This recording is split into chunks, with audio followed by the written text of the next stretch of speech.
Hi, Claudia here. I'm back after taking a little break with a video about painting the same thing in different media. This was more of a happenstance than a planned thing, because it ended in, let's be honest, 2 fails. At least that's how I see it. And it all came about because I had gotten a bunch of new colored pencils that I wanted to try, and I thought it would be a nice idea to first use a base and then the colored pencils on top as accent colors to refine some areas and such. So I started with Copic markers for my first painting, and it went downhill pretty fast, if I'm gonna be honest, which is mostly my fault, not necessarily the fault of the Copic markers. So I grabbed my old Copic markers that are stored in a box somewhere in the back of this room, hidden away from sight and from use.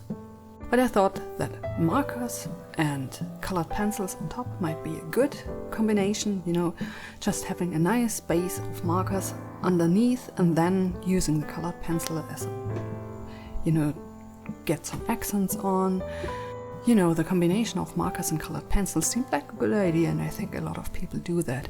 So I grabbed one of my sketchbooks.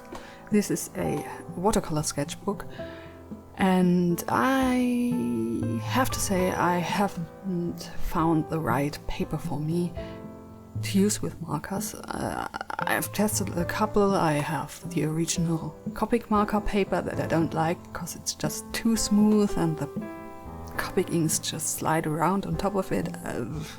If you can use it good, I don't know how to handle it. I've used regular Copic paper, thicker paper and watercolor paper, and I don't dislike the way Copic markers usually work on on watercolor paper, but I have absolutely no practice in using Copic markers, to be completely honest. The markers that I have, well, some of them are close to 20 years old, or maybe pretty much 20 years old, which says 2 things. A, these are high quality markers and they last you a very, very long time without drying out. And B, I haven't used them a lot in the past 20 years, because there's still ink in them. A lot of ink. So yeah, I admire everyone who is able to use markers and produce beautiful works with it, but I am not one of them, unfortunately, and I have never been.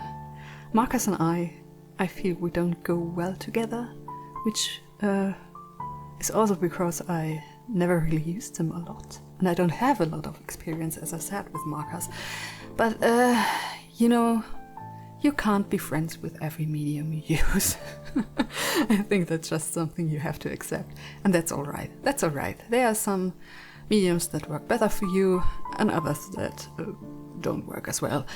And you can't be a master in all. I mean, probably you could if you tried, but that's not necessarily my aim. So yeah. I was confident going into this painting, however. So I grabbed a reference picture and started sketching, and once I touched the very first marker, things were okay. I don't know why, but just using one marker on top of itself always looks okay to me, and then I grab another color and everything just goes downhill. Yeah, and it's not just because I have a relatively limited palette of markers. I don't think that's the reason. I don't think that's it. I think it's just my skill level that's the problem here. And maybe the paper wasn't very best for this type of medium. To be honest, watercolor paper is relatively absorbent. Even this watercolor paper, and I will get into this in my second attempt. No, I do not like this paper, not at all.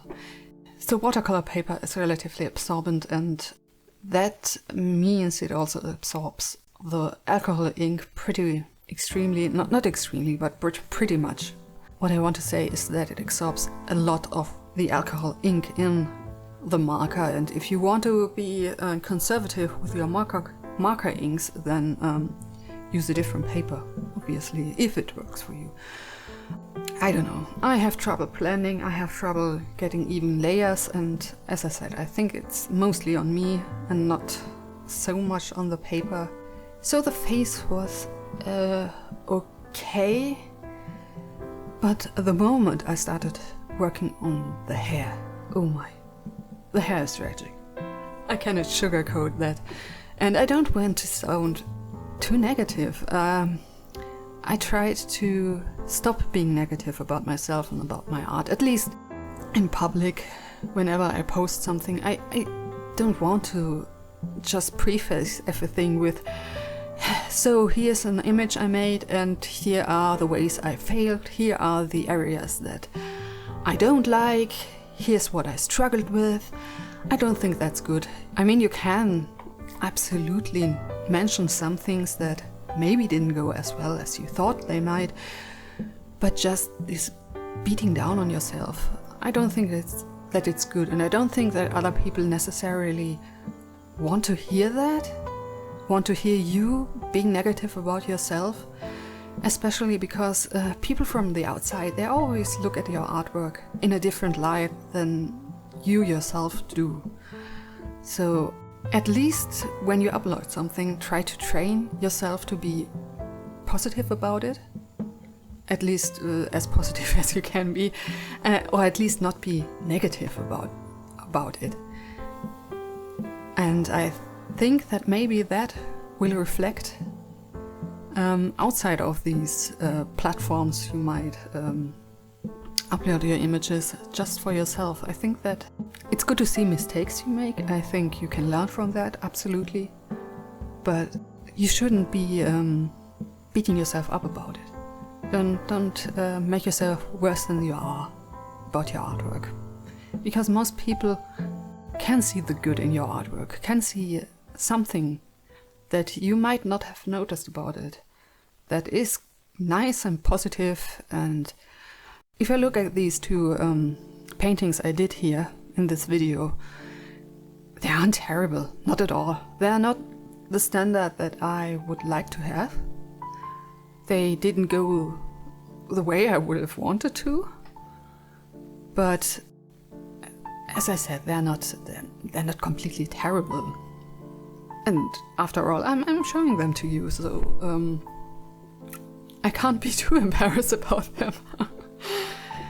Okay, so yeah.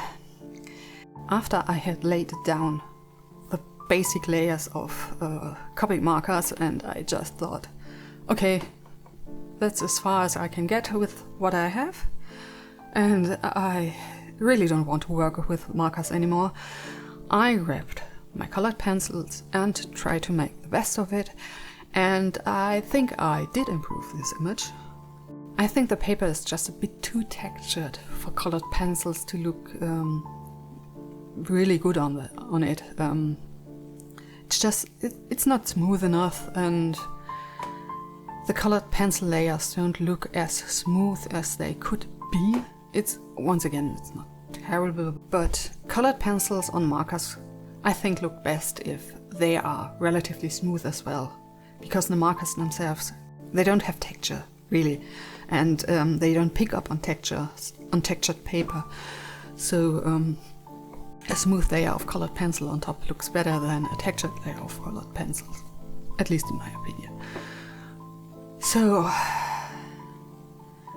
after that bit of exercise that did not go the way I thought it might go, I thought to myself, ha, I can do better. Let's grab a medium I am confident in. Let's do watercolors. So I flipped the page and started again. I used the same reference image, did a sketch that for some reason looked quite different than the first one. I have no idea why. Am I that bad at sketching? I don't think so. But anyways, so I started coloring in with watercolors. And for some reason, I cannot remember, I started with the darkest color. no, I have no idea why I did that. It's somewhat counterintuitive to how you're supposed to use watercolors, but in some cases this absolutely works. It depends on the paper, and it depends on the type of pigment you use, the type of color you use. If you use something that lifts easily, then that's not a good idea. If you use a paint that's not that easy to lift, then you can layer on top and the color won't smear everywhere. It's doable, it's absolutely doable. However, this paper, as I said, this is a watercolor sketchbook that is actually even 25% cotton. I don't know what they did to it. I hate it. I absolutely hate it. I don't think I can put it in other words, except that this paper and we will not be friends. I don't think so. And that's probably the reason, even though I never consciously noticed what the problem was, that's the reason I don't grab this watercolor sketchbook very often. I have one that is that I made myself out of old watercolor paper that's actually 100% cellulose, 2 different papers, and I really love using that sketchbook. I really do. It's not pretty on the outside, it's not particularly well made, if I'm honest, but it does its job, and the paper is fine and I like using it. However, this one, it's not so much that I'm afraid to use it because it's precious or something. No, I think it's 100% the paper that doesn't work with the style I work in. And if you notice, if you look closely, you notice how the color, how the paint just keeps on slipping and sliding around on the surface. The paper doesn't grab the paint. It really doesn't. It's just laying on top of the surface, and the moment you look at it, you don't even have to touch it with your brush. It just comes loose and goes everywhere. It's terrible for layering. I don't know, maybe if you're really fast at working with watercolors and you have a really super loose style, maybe this works for you. Or if you only use light colors, maybe that works as well, but I struggled so much. I can't believe it. I really doubted myself. I thought, wow, did I forget everything I ever learned about watercolors? I think I didn't. It's just that this shows how important it is for watercolors, if you want to ever try to work with watercolors, that you try out different papers and find the right one for you. The paper is such a crucial point of watercolor painting that it should never be discounted. Really, it's more important than the quality of paints. It's more important than the quality of your brushes. The paper basically determines if your painting is successful or if it's a struggle. And in this case, it is a struggle. I think I'd rather have a paper that soaks up the paint, that has so little surface sizing that lifting is nearly impossible, instead of a paper that just lets the paint lift the moment you just slightly, ever so slightly touch your brush onto the paper and the already laid down paint. No, really, I think that's not for me.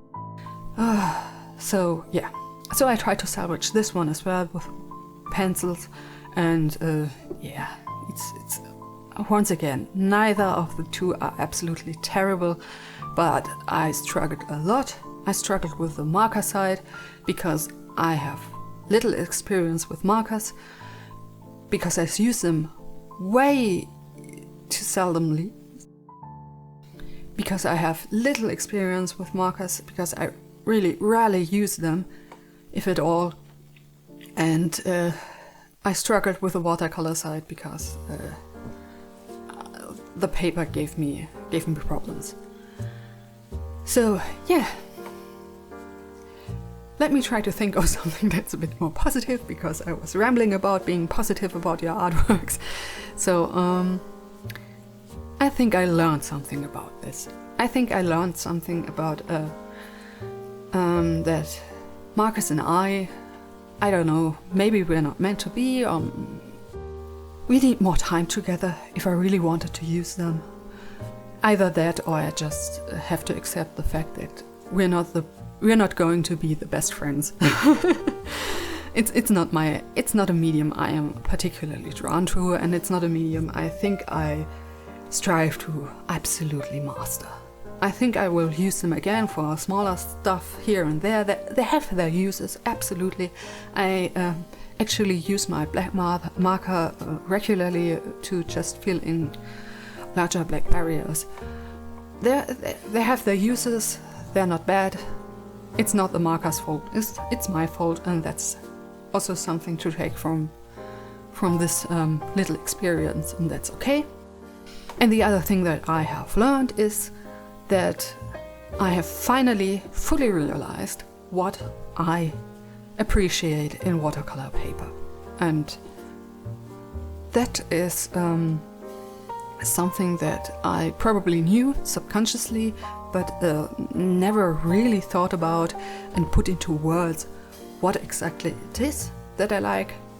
In some watercolor papers, dislike in other watercolor papers, but now I know, and that's really helpful, to be honest. It really is. So,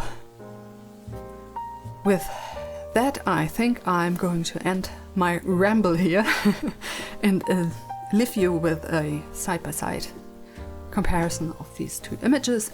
Maybe you have something to say about this. I am absolutely curious about any opinions by other people, and I really appreciate it if you were to comment, if you were to give me some feedback, and I hope you enjoyed this video nonetheless, even though it wasn't the most positive, as I have already said. Nonetheless, I hope you enjoyed this video, and I hope you'll be back, because I plan on making more videos. I have not given up on this channel yet, so until the next time, bye!